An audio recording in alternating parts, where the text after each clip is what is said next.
guys. So this is a video that's all over the internet, but I thought I might as well document it. So anyway, so this car has about 88 or 89,000 miles on it now. It's an Audi S3 2015. And basically what that means is it has a Gen 5 Haldex system. I got some goodies from FCP Euro. Basically it's just their Haldex service kit, which comes with some Haldex fluid, comes with a new gasket set and bolt set for the Haldex pump, comes with a fill plug, and then the drain bolt. I'm just gonna be draining the old fluid, pulling the pump out of the Haldex system, cleaning a screen. Volkswagen doesn't consider it a cleanable item, but it's just 2 Torx bits that you pull the screen off, you clean it, and you just kind of clean up the pump. And then I also got an OBDEleven, which I'm gonna show you guys how to, 1, prime the pump, and then 2, go through and set the adaptations. Basically just a full reset and get the computer tuned for it. So yeah, let's just get started. I'll lay out the tools and we'll get started.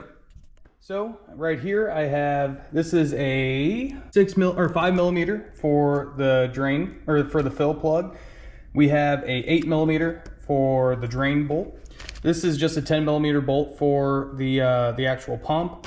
And then up here I basically have a simple transfer pump. The transfer pump is simply going to be used to transfer fluid from this quart up into the fill port. So I'm just going to go ahead and get the car set up on jack stands. You do want it level, and you want it to be high enough to where the car can run in gear with all the wheels off the ground.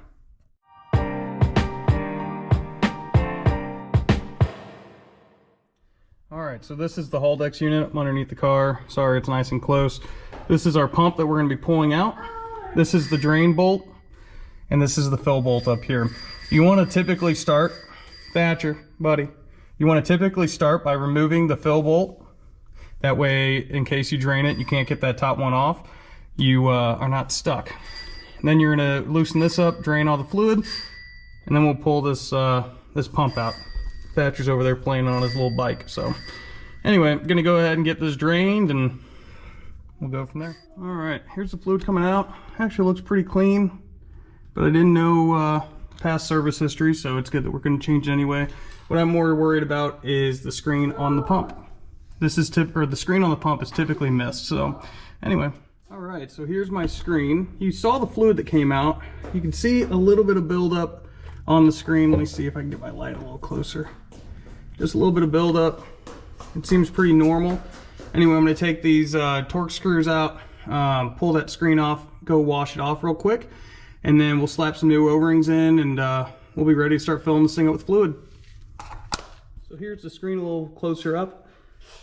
You can see that buildup right there. Everything else looks pretty decent. This looks like normal amount of clutch material and things like that. So I'm just going to clean this inside the house from the inside out, and then we'll put it back together, put the new screws, or put new O-rings in, put new screws in. We'll be ready to go. Just like that. Cleaned up pretty good. All right, so got the screen reinstalled. These Torx are T10s, I believe. They're basically just over finger tight. Went ahead and replaced the O-rings. I'm gonna pop this back in, replace these bolts that came with the FCP Euro kit, and then we should be good to go to start filling. All right, I got the car running. Basically, I filled it up. Once the oil starts overflowing out of the fill hole, basically what I did was I came in here. This is an OBDEleven. Came in here to control unit, basic settings, pump motor. And then in this drop down menu, all adaptation values, slide to start. Basically it primes the pump for about 1 minute. After it senses that it has built pressure, it does one little, another like burst of the pump. I did this twice, topped it off. Once it started coming back out the fill bolt or port, I have the car running in gear right now. Basically gonna try to warm up that rear differential, get this fluid circulating. I'm gonna probably let it sit here for about 5 minutes or so and just do this. It's about 45 degrees ambient temp, and I think this likes to be anywhere from 20 to 40 C. So I'll let this warm up a little bit. I'll get back underneath the car, do one last top off, and then we got one final thing, which is the full adaptation on this. And this last step, also in basic settings, you come in here, resetting of all adaptation values, drop down all the adaptation values, slide to start. Just like that, we're set to go. So I'm gonna go ahead and lower the car down and we'll go on a little test drive. All right, so I've been driving it around for a while. Put probably about 15 miles on it or so, and then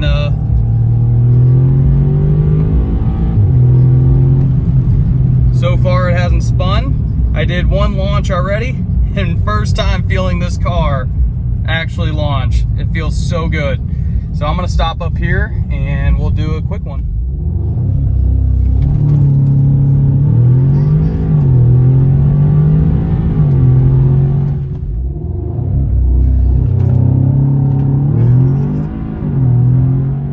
It's as simple as that. Before it would just light the tires off, so I'm actually super happy that it did any kind of launch. So that's a success right there. Just goes to show. Again, it was like a 16670 code, which typically just requires a Haldex service. I'm glad we were able to get this one figured out. It just transformed this car. I had test drove a couple of Golf Rs and really just kind of decided on the S3 without even driving one. I found one pretty close by and I was like, you know what, go ahead, put deposit on it. Well, when I picked it up, it was raining, so I couldn't even really get on it. It was just spinning the tires because it was wet. But then I got home, tried it out in the dry. It was just light in the front tires. So anyway, good fix. Make sure you guys like, subscribe if you like this video. Thanks.